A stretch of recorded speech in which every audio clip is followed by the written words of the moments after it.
In this video, we're going to talk about how you can remember everything that you study and everything that you learn, and more important than all of that, how you can apply it on command and recall that shit when you need it.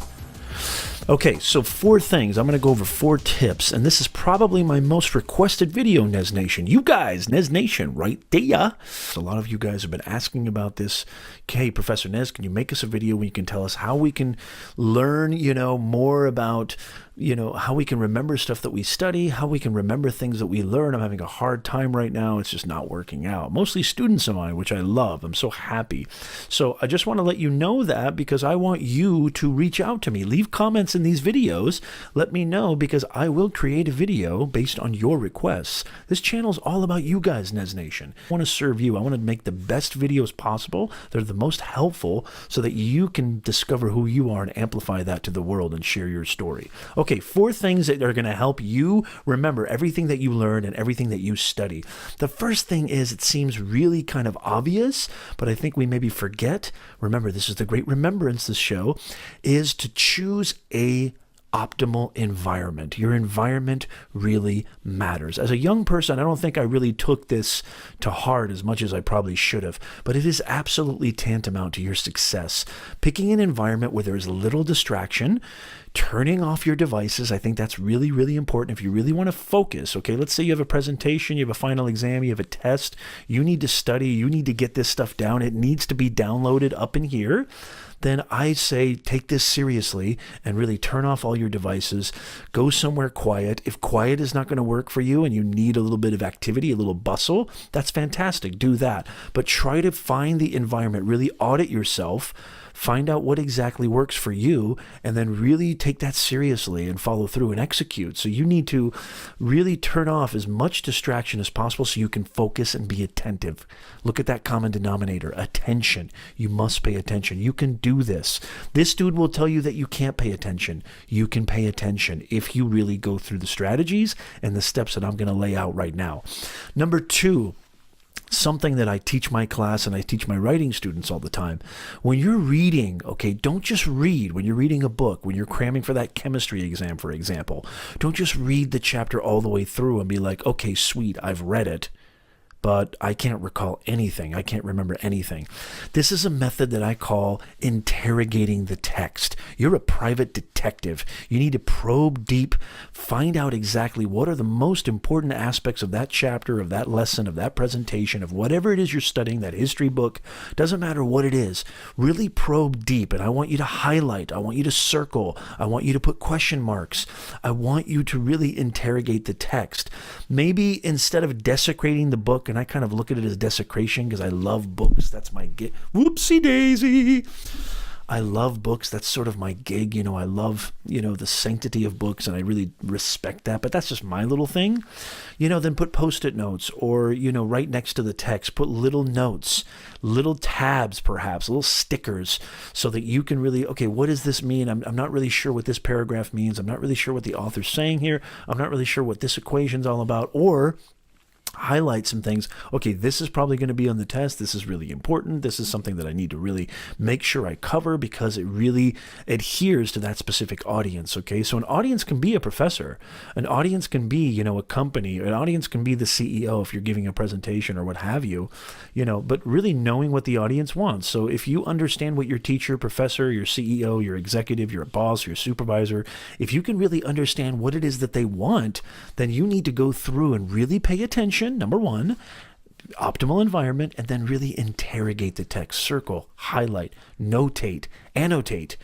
Make marks that, really highlight and really specify what is the most important aspects of this I need to retain, and then go back. When you go back, you can really cover those and really absorb them a lot more readily, okay? Oopsie daisy! The third thing is visualization. Visualization is absolutely crucial. We are visual human beings. Human beings are the most visual species on the planet. We learn better with visual, hence the popularity of video, hence the popularity of YouTube, hence the popularity of live video. I've been saying it for a million years, but that's not what this video is about, Professor Nez. Get on with it. Visualization. Visualization is absolutely crucial. So if you can have some kind of association And especially an emotional attachment to those visual associations is really crucial for you to retain the things that you're memorizing. So, for example, if you're, trying to remember something for a biology test or something like that, and it's a certain formula, or it's a certain, equation, or it's a certain whatever it is, try to come up with a visual image that you can remember that's powerful. Amplify it, blow up that visual image next to that equation, something that relates visually to whatever it is you're trying to retain and remember and study and learn, so that when the time comes for the big test, the big quiz, the big presentation, whatever it is, that trigger will be there, that visual trigger will be there, and it'll help you recollect. And as a matter of fact, this is a great way to really put a nice little sticky note in your brain.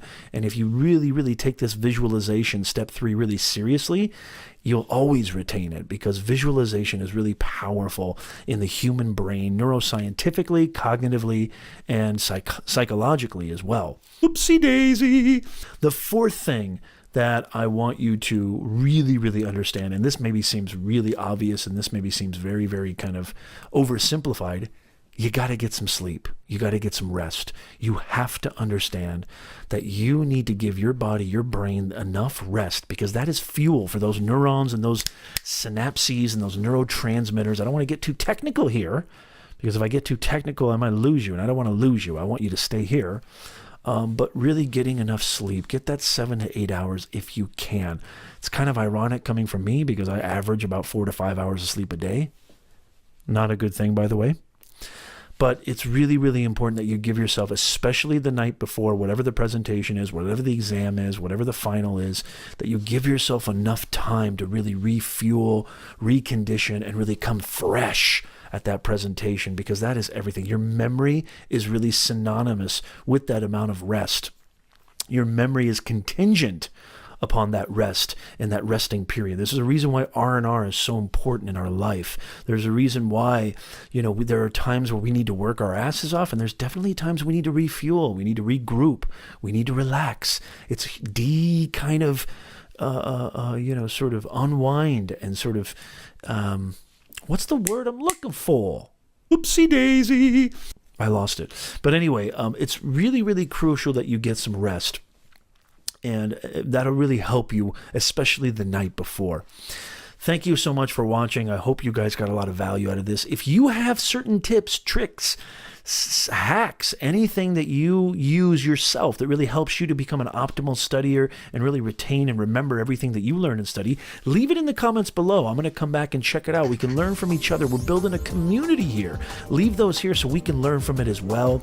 And as always, if you're interested in getting this dude out of the way, learning 21st century communication, storytelling, branding, digital entrepreneurship, this is the channel for you.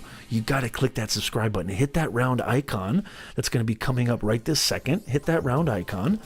And please, or maybe it's over here, I don't know.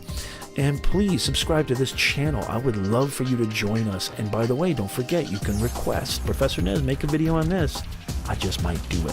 Thank you so much, you guys. I'll see you guys next time. Go out there and crush it. Oopsie daisy.